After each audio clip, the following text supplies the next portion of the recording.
আসসালামু আলাইকুম, স্বাগত জানাচ্ছি আজকের ভিডিওতে। ভিডিওর থাম্বনেল দেখে আপনারা অলরেডি বুঝে গেছেন যে আজকের ভিডিওটি একটা ইনফরমেটিভ ভিডিও হতে যাচ্ছে। কিভাবে সবচেয়ে কম খরচে সুইজারল্যান্ড ভ্রমণ করতে পারবেন সেই সম্পর্কে একটা স্পষ্ট ধারণা দেওয়ার চেষ্টা করব। সুইজারল্যান্ড আসলেই অনেক এক্সপেন্সিভ, তাই এই দেশটা ভিজিট করতে হলে অবশ্যই আগে থেকে প্রস্তুতি এবং একটু ঘাটাঘাটি না করলে আপনার এই সফরটি বাজেটের বাইরে চলে যাওয়ার সম্ভাবনা অনেক বেশি। তো চলুন আমরা ট্রাভেলের সব খরচ হাতে না গেলে কীভাবে রাখা যায় এবং সবচেয়ে কম খরচে কীভাবে সুইজারল্যান্ড ঘুরে আসা যায় সেটা নিয়ে একটা বিস্তারিত আলোচনা করি। সুইজারল্যান্ড ভ্রমণের খরচকে আমরা 5 ভাগে ভাগ করব। প্লেন খরচ, থাকা খরচ, খাওয়া খরচ, লোকাল ট্রান্সপোর্ট এবং বিভিন্ন অ্যাট্রাকশন দেখার খরচ এবং সবশেষে শপিং খরচ। তো প্রথমেই আসা যাক ফ্লাইট নিয়ে। যারা ইউরোপের বাইরে থেকে আসবেন তাদের জন্য অবশ্যই প্লেন বা ট্রেন খরচটা একটা বড় একটা খরচ। এমনকি আমরা যারা ইউরোপের ভেতরে থাকি অধিকাংশ সময় আমাদের জন্য এটা একটা বড় খরচ হয়ে দাঁড়ায়। আমরা সাধারণত এজেন্সি বা থার্ড পার্টি কোম্পানির মাধ্যমে টিকিট সংগ্রহ করি একটা নির্দিষ্ট তারিখের জন্য, এতে খরচটাও বেশি পড়ে। এই খরচটা আমরা কিছুটা কমে নিয়ে আসতে পারি একটু চেষ্টা করলেই। সর্বপ্রথম যেটা করতে হবে, ফোন বা ল্যাপটপ থেকে গুগল ফ্লাইটে চলে আসতে হবে, সিলেক্ট করতে হবে কাছের এয়ারপোর্টটা, তারপর সুইজারল্যান্ডটা সিলেক্ট করতে হবে ডেস্টিনেশন হিসেবে। কিন্তু সুইজারল্যান্ডের কোনো স্পেসিফিক এয়ারপোর্টের নাম আমরা দিব না। সাধারণত 7 দিনের নিচে গেলে সুইজারল্যান্ডে খুব ভালো ঘোরা যায় না, তাই 7 দিনই দিলাম, কিন্তু কোনো তারিখ উল্লেখ করলাম না। দেখবেন অফারের টিকিটগুলা লিস্ট আকারে চলে আসছে। তবে আপনি যদি নির্দিষ্ট কোনো মাসে আসতে চান তাহলে সেটা উল্লেখ করতে পারেন। তারপর লিস্ট থেকে পছন্দ মতো তারিখে টিকিটটা সিলেক্ট করে গুগল থেকে টিকিটটা করে নেবেন। এতে করে অন্তত 10 to 20% টিকিট কস্ট আপনার সেভ হয়ে যাবে। এছাড়া ফ্লাইটের নিজস্ব ওয়েবসাইট থেকে তারিখ উল্লেখ না করে শুধু কান্ট্রির নাম উল্লেখ করেও অফারের টিকিটগুলো পেতে পারেন। যারা ইউরোপ বা ইউকে থেকে যাবেন অনেকে ট্রেনে যাওয়ার প্ল্যান করেন, বাট আমি আপনাদের রিকমেন্ড করব প্লেনে যাওয়ার জন্য, কারণ সেক্ষেত্রে আপনার খরচটা বেশ কম পড়বে। চাইলে আপনার স্কাই স্ক্যানার, booking.com বা কায়াক অ্যাপের মাধ্যমে বা ওদের ওয়েবসাইট থেকেও টিকিট প্রাইস কম্পেয়ার করে নিতে পারেন। এবার আসি থাকা বা অ্যাকোমোডেশন প্রসঙ্গে। যদি একা যান তাহলে হোটেলে না উঠে হোস্টেলে উঠতে পারেন, খরচ অনেক কম পড়বে। আর যদি 2 জন বা গ্রুপ বা ফ্যামিলি নিয়ে যান তাহলে আমি বলবো হোটেল থেকে কটেজ বা অ্যাপার্টমেন্ট নিয়ে থাকা অনেক ভালো, এটা লাভজনক, এটা খরচ কম পড়বে। আর যদি খরচ একটু বেশিও পড়ে হোটেল থেকে খুব বেশি পড়বে না। অনেকে চান যে পর্যটন বা মূল জায়গার আশেপাশে থাকতে, কিন্তু এটা আসলে একটা ভুল ধারণা যদি আপনি আসলে টাকা সেভ করতে চান। সুইজারল্যান্ডের আসলে প্রতিটা জায়গায় সুন্দর, কোনো জায়গাকেই কম সুন্দর বলতে পারবেন না, এবং অধিকাংশ জায়গাতেই লোকাল বাস রয়েছে। যে তারিখে আপনি ফ্লাইট বুক করতেছেন গুগল হোটেলসে সুইজারল্যান্ড দিয়ে সার্চ করলেই সবচেয়ে কম খরচে থাকার জায়গা পেয়ে যাবেন। তবে সবাইকে সাজেস্ট করব যত আগে সম্ভব কটেজ, অ্যাপার্টমেন্ট বা হোটেল বুক করার জন্য, কারণ দিন দিন প্রাইস বাড়তে থাকে। আমি প্রায় 6 মাস আগে এই অ্যাপার্টমেন্টটা বুক করেছিলাম, তাই 8 দিনের জন্য আমার খরচ পড়েছে প্রায় 800 পাউন্ড, যেটা 1000 সুইস ফ্রাঙ্কের কাছাকাছি। না হলে এটার কস্ট 2000 পাউন্ড বা তার চেয়ে বেশি, অথবা 2200 ফ্রাঙ্কের মতো পড়ে যেত। অ্যাপার্টমেন্ট বা কটেজ নেওয়ার সবচেয়ে বড় কারণ কিছুক্ষণ পরে আপনাদের জানাচ্ছি। থাকার জায়গা খোঁজার জন্য গুগল হোটেল, booking.com, hotel.com বেশ ভালো, তাই ট্রাভেল প্ল্যান থাকলে আগে ভাগে প্লেন আর অ্যাকোমোডেশনের ব্যবস্থা সেরে নেওয়া জরুরি।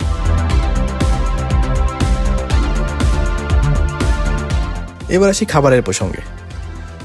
সুইজারল্যান্ডের খাবার খুবই এক্সপেন্সিভ।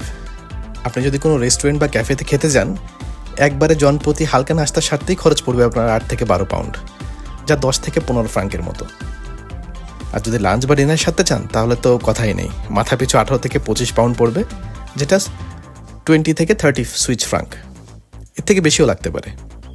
তাই সবচেয়ে ভালো উপায় হলো যদি আপনি অ্যাপার্টমেন্ট বা কটেজ নেন তাহলে সেখানে নিজেরাই খাবার রান্না করে খাওয়া দাওয়া করতে পারেন, এবং বাইরে যাবার সময় হালকা নাস্তা বা ভারী খাবার রান্না করে সাথে নিয়ে বের হতে পারেন।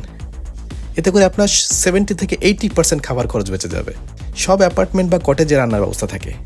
শুধু তাই না, আপনি যদি বাইরে খেতে চান বাইরে সব জায়গায় হালাল বা ভেজিটেরিয়ান খাবার পাবেন না।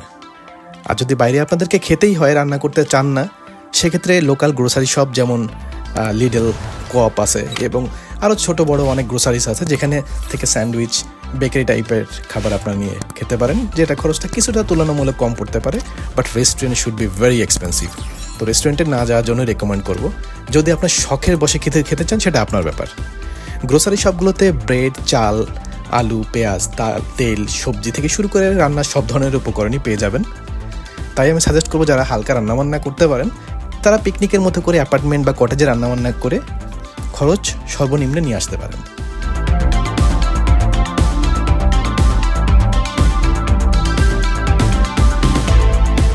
এবার আসি ট্রান্সপোর্ট প্রসঙ্গে। সুইজারল্যান্ডে আসার পর অনেকেই বুঝে উঠতে পারেন না যে কিভাবে এক জায়গা থেকে আরেক জায়গায় যাব। আসলে চিন্তার কোনো কারণ নেই, এখানে ট্রান্সপোর্ট সিস্টেম অনেক ভালো এবং উন্নত। প্রায় সব এলাকাতেই বাস চলাচল করে। সর্বপ্রথম আপনি যে হোটেলে যাবেন বা অ্যাপার্টমেন্টে বা কটেজে যাবেন, সেখানে কর্তৃপক্ষের কাছে জিজ্ঞেস করে নেবেন যে তারা কোনো ফ্রি ট্রাভেল কার্ড বা ডিসকাউন্ট কার্ড দেয় কিনা। অধিকাংশ অ্যাকোমোডেশনই দিয়ে থাকে, আর যদি না দেয় তাহলে তো পরে কথা। যদি দিয়ে থাকে তাহলে সেটা দিয়ে আপনি আশেপাশের এলাকাগুলোতে ঘুরতে পারেন বা অনেক সময় ফ্রি বাসেও যাতায়াত করতে পারবেন। তবে যদি সুইজারল্যান্ডে বেশি যাতায়াত এবং বেশি দূরে যেতে চান, যাতায়াত করতে চান, বেশি দর্শনীয় স্থানগুলো দেখতে চান, তাহলে সুইস ট্রাভেল পাস হোক বা হাফ ফেয়ার কার্ড হোক, সেগুলো নিয়ে নিতে পারেন। যদিও একটু এক্সপেন্সিভ, বাট আপনার পয়সা সেভ করবে। এছাড়াও আরও বিভিন্ন ধরনের ট্রাভেল এবং ডিসকাউন্ট কার্ড রয়েছে। যারা 3-4 দিন বা তার কম সময়ের জন্য যাবেন, তাদের জন্য ডিসকাউন্ট কার্ড বা পাস না কেনাই ভালো, কারণ এটা যেহেতু এক্সপেন্সিভ, এটা আপনার খরচে পোষাবে না। তবে যদি 4-5 দিন থাকতে চান বা তার থেকে বেশি থাকতে চান, বেশি ঘোরাঘুরি করতে চান, একটু দূরে যেতে চান, তাহলে আমি বলবো যে হাফ ফেয়ার কার্ড বা সুইস ট্রাভেল পাস নিয়ে নিতে পারেন। এটা নিশ্চিন্তে আপনার খরচ বাঁচাবে। নিচে ডিসক্রিপশন বক্সে বিভিন্ন ধরনের ডিসকাউন্ট কার্ড কেনার নিজস্ব ওয়েবসাইট দেওয়া থাকবে, সেখান থেকে দেখে যেটা আপনার সুইটেবল হবে সেটা আপনি অনলাইনের মাধ্যমে কিনে নিতে পারেন। এছাড়া বিভিন্ন বড় স্টেশনগুলো থেকেও আপনি ট্রাভেল পাস কিনতে পারেন। তবে মনে রাখবেন, এগুলো কেনার সময় সাথে পাসপোর্ট অবশ্যই রাখবেন, কারণ পাসপোর্ট ছাড়া কিন্তু ওরা কোনো ট্রাভেল পাস সেল করে না। আর যদি আপনার ইন্টারন্যাশনাল ড্রাইভিং লাইসেন্স থাকে, তাহলে এয়ারপোর্ট থেকে বের হয়েই গাড়ি হায়ার করে নিতে পারেন। তাহলে আপনি আরো ভেতর দিকে শান্ত জায়গায় আরো কম দামে অ্যাপার্টমেন্ট বা হোটেল বা কটেজে নিয়ে থাকতে পারবেন। পাশাপাশি অনেক বেশি জায়গাগুলোতে ঘুরতে পারবেন, দূর দূরান্তে অনেক কম খরচে চলে যেতে পারবেন। তবে হ্যাঁ, পার্কিং এর সময় একটু খেয়াল রাখবেন, পার্কিং এর একটা খরচ আছে।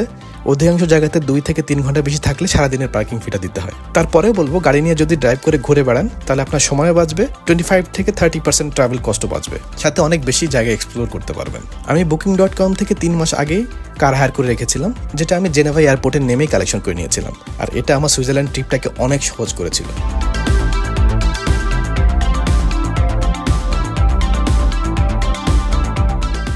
এবার আসি অ্যাট্রাকশনের প্রসঙ্গে।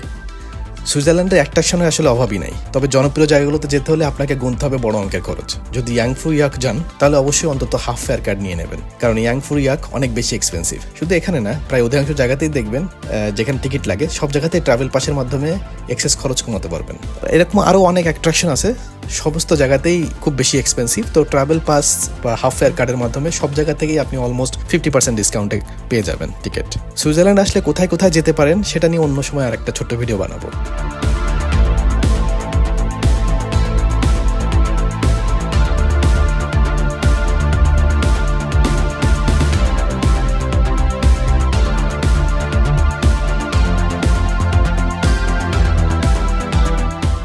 সবশেষে চলে আসি শপিং প্রসঙ্গে। শপিং সবারই অনেক পছন্দের। সুইজারল্যান্ড যাবো আর শপিং করবো না, এটা ভাবাই যায় না। শপিং পুরোটাই নির্ভর করবে আপনার সচ্ছলতা এবং আপনার বাজেটের উপরে। এখানে আসলে অধিকাংশ ট্রাভেলার্স অন্তত একটা ঘড়ি বা সুইজারল্যান্ডের বিখ্যাত চকলেট না নিয়ে যায় না। এখানে অনেক শপিংই আছে, পাশাপাশি অনেক সুভেনিয়ার শপ, যেখান থেকে অনেকে সুইজারল্যান্ড ভ্রমণের স্মৃতির উদ্দেশ্যে কিছু কার্ড বা সুভেনিয়ার নিয়ে যায় বা ছোট ছোট জিনিস কিনে নিয়ে যায়। আপনিও নিয়ে নিতে পারেন ট্রাভেলটা কিছুটা স্মৃতিময় করে রাখার জন্য। শপিং আসলে ভ্রমণ খরচ বাঁচানোর কোনো উপায় না, তবে সাজেস্ট করবো শপিংটা সবার শেষের দিকে করার জন্য। নিজের দেশ থেকে অন্য দেশে আসার পর টাকা পয়সা সবচাইতে বড় শক্তি, তাই শপিংটা সবার শেষে রাখাটার চেষ্টা করবেন। আজকের ভিডিও টিপসগুলো ফলো করে সুইজারল্যান্ড ট্রিপস করলে আশা করি আপনি স্বাভাবিক খরচের থেকে 20 থেকে 25% কম খরচে সুইজারল্যান্ড ঘুরে আসতে পারবেন। If you want to watch this video in English, you can go to our channel RMS Travel. The link of the channel will be given in the description box below. আমার ট্রিপের ভিডিওগুলো playlist আকারে নিচের description বক্সে দেওয়া আছে, চাইলে দেখে নিতে পারেন। তো আজকে এই পর্যন্তই, ধন্যবাদ সবাইকে। ভিডিওটি ভালো লাগলে কমেন্টসের মাধ্যমে জানাবেন। সবাই ভালো থাকবেন। আসসালামু আলাইকুম।